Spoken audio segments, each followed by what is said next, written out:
everyone, I thought I'd give you an update on our Scentwork sessions that we've been doing. Sorry about the light, it's all our plants that we've got.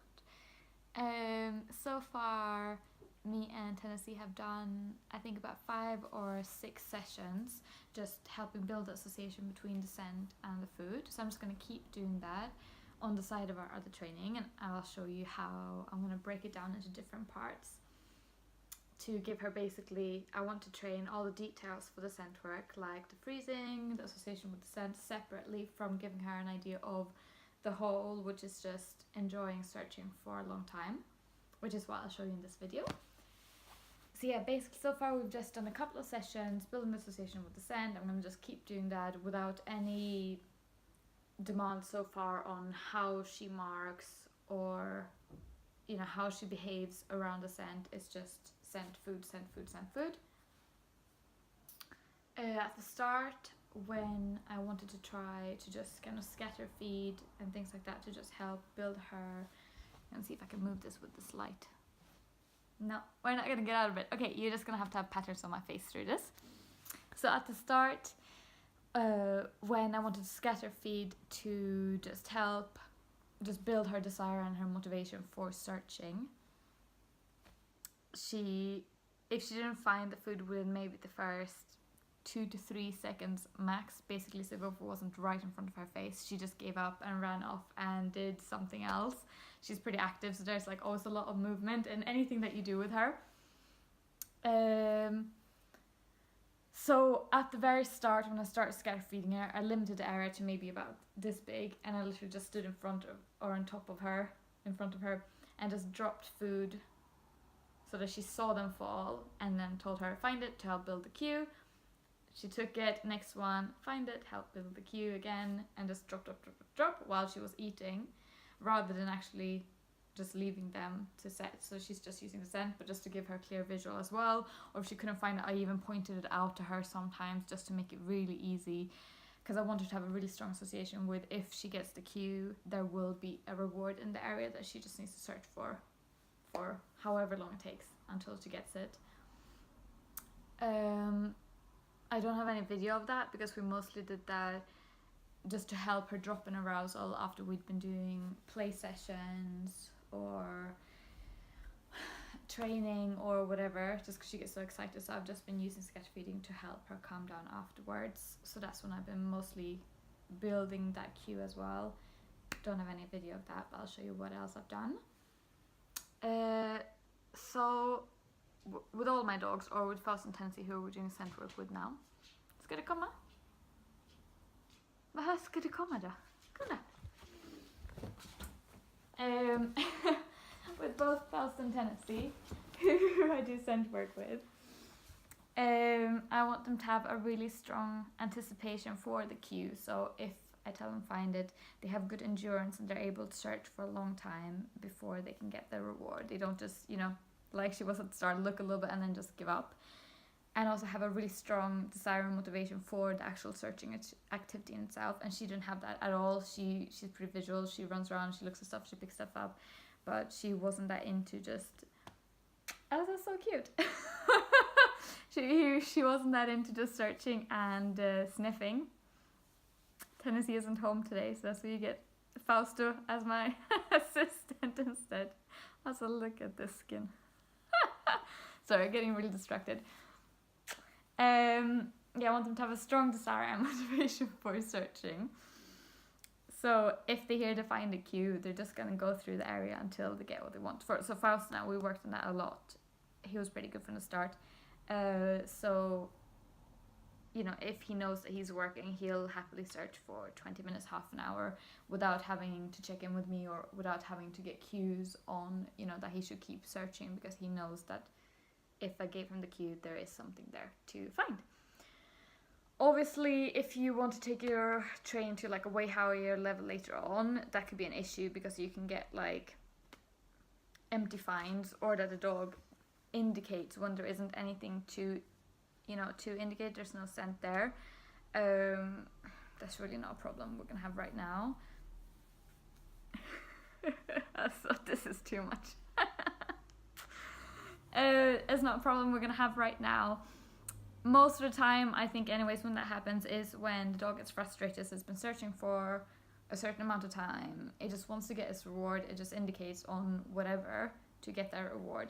But to me, that's a problem of primarily endurance, that the dog isn't motivated enough or hasn't practiced building up the endurance of how long they're able to search, and like a tolerance for non-reinforcement, rather than having a too high anticipation in the search queue. I don't know. If I'm mistaken in this, we'll find out anyways, because I'm just gonna keep giving you updates as we're going through this. Again, I've only trained Fausto before for Scentwork. Tennessee's only the second dog I'm doing this with, but that's why I'm tracking it, so that all of our clients can just try it out at home, and then if I make mistakes, then I'll just let you know when I figure out how to do it instead. So that was that part. Conditioning the search queue. So what I've done with her, like I already mentioned, I've been scatter feeding to help her decrease in arousal or drop in arousal after activities, but also to help build that motivation and desire to search in itself. So this is the whole, giving her a whole view of what Nosework is going to be. Like I said before, I'm separating the whole overarching concept of Nosework from the details, which is the technique, how I want her to search, how I want her to indicate. So they're two completely separate training parts right now. They're going to be three, so giving her an idea of the whole, building drive for searching, conditioning the scent, which I did in the previous video, and then the third one, how to actually indicate and the technique for searching. But I'll show you that in the next one. We haven't started that yet. So started scatter feeding. Like I said before, I made it really easy at the start. Supposed to. Sorry, it's just so distracting. I should really plan these videos a bit better. I'll try for my next one, but I don't have that much time, so it's just gonna be me rambling for a while before I actually start planning any videos, because otherwise it's just too time consuming. So yeah, I started continuous scatter feeding, started with a small area, pointing, showing, dropping the treats, and then slowly increasing the area. Started also on a flat surface, like on our terrace, and then started putting it in the grass, and actually putting her in a sit stay and sending her there. So just building that up really slow, but I'm really happy with how good she is now, because she can search for, you know, even if she doesn't find a treat, for, I don't know, 30 seconds, she'll keep going. She doesn't just do what she did before. If it was like a 2-second gap, like run away, like, oh, screw this, I'm just gonna do something else. So she's progressing really quickly. I think I'm primarily what's holding back our training right now. So it's a learning curve for both of us. So continuing the scatter feeding. Then what I did next was I took one of these. Sorry, this one's a bit manky, it's been outside. I actually put peanut butter in it, which I know is a bit over the top. We did it at night also, so I just hid it in the garden and made her search for it. The reason I put peanut butter in is just because she gets so aroused and so excited with toys. So obviously when she finds it, then there's more licking behavior, not as intense, crazy chewing, running around, shaking the toy, killing it. And just again scent, to make sure that she wouldn't just run around like crazy and then just happen to find it because there happened to be a Kong there, but actually have something clear to go after. Maybe that was a mistake too, I don't know. We tried it, she seemed to enjoy it, she enjoyed searching for it, so maybe someone's gonna tell me that that's a terrible idea, but then we'll find out. So if you have any other advice, obviously just tell me. We did that for, I don't know, I think we just did 2 or 3 sessions, not that many. Then I wanted to move on to the next step. Gonna keep searching for food just after sessions. Can't even speak anymore. This is what doing a PhD does to your head. Start messing up your words. So yeah, I wanted to move on to the next step. So teaching her to search for something that's not the reward in itself. So before we were just searching for food or searching for the toy.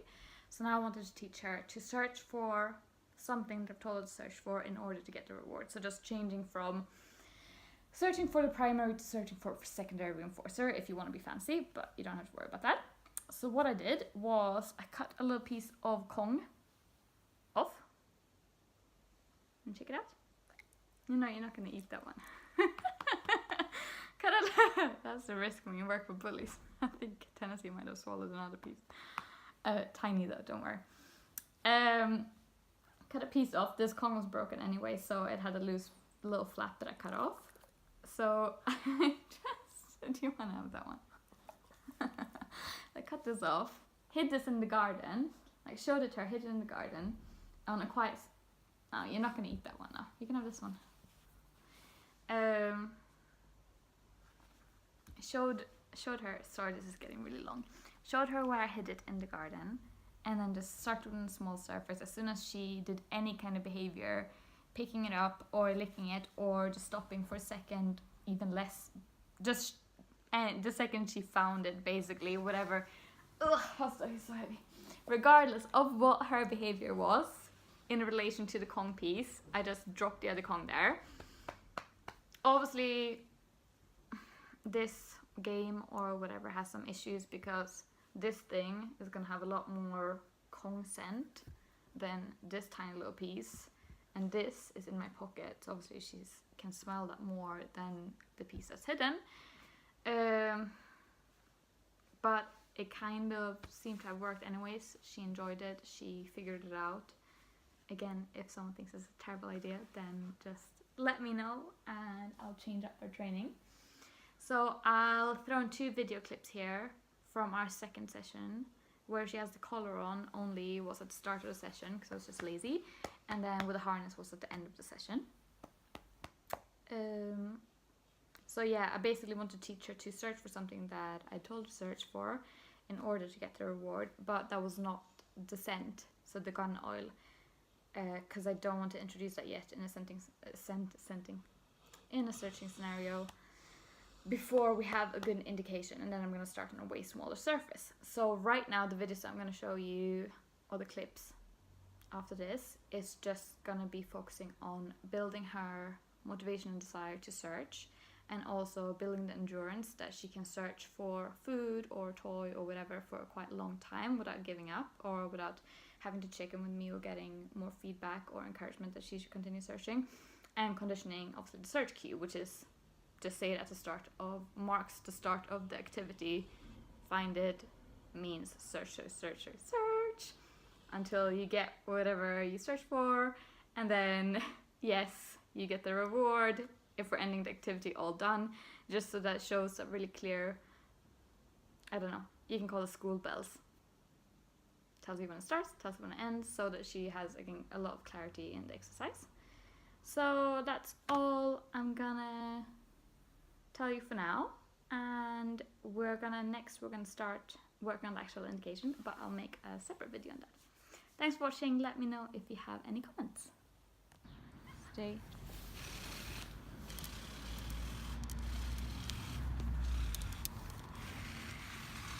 Find it.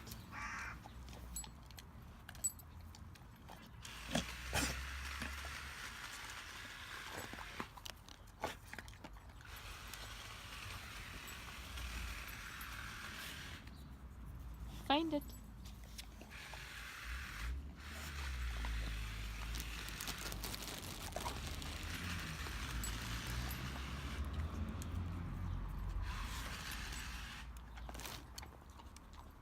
Find it.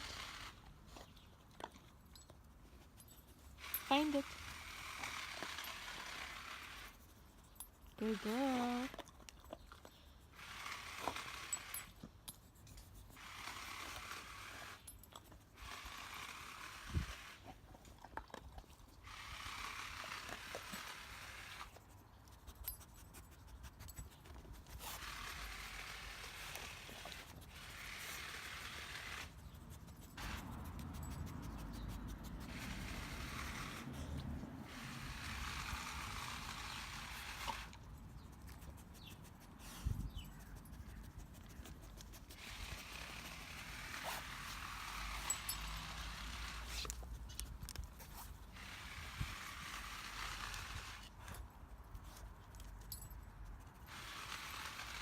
Sit. Okay, find it.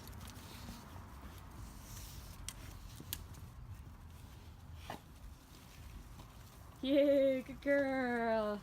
Did you get it? Good job.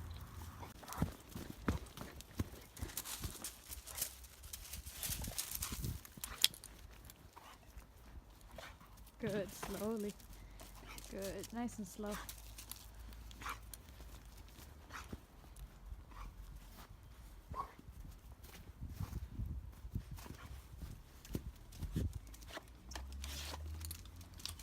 Gentle now. Tennessee, find it.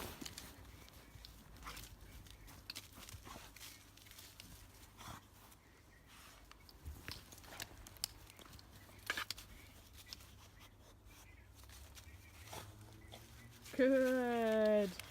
Nicely done. Good job, girly. Find it.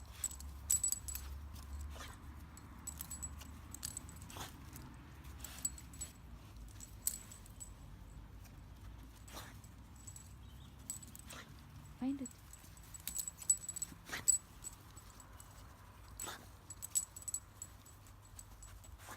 Good. Find it. Yes. Good job, girly. Good job. Find it.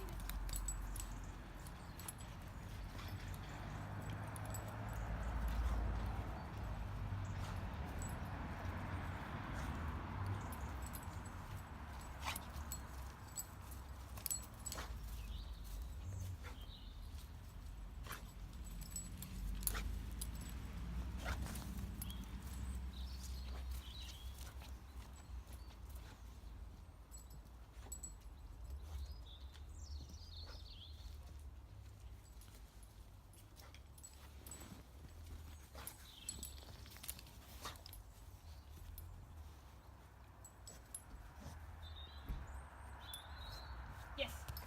Good job.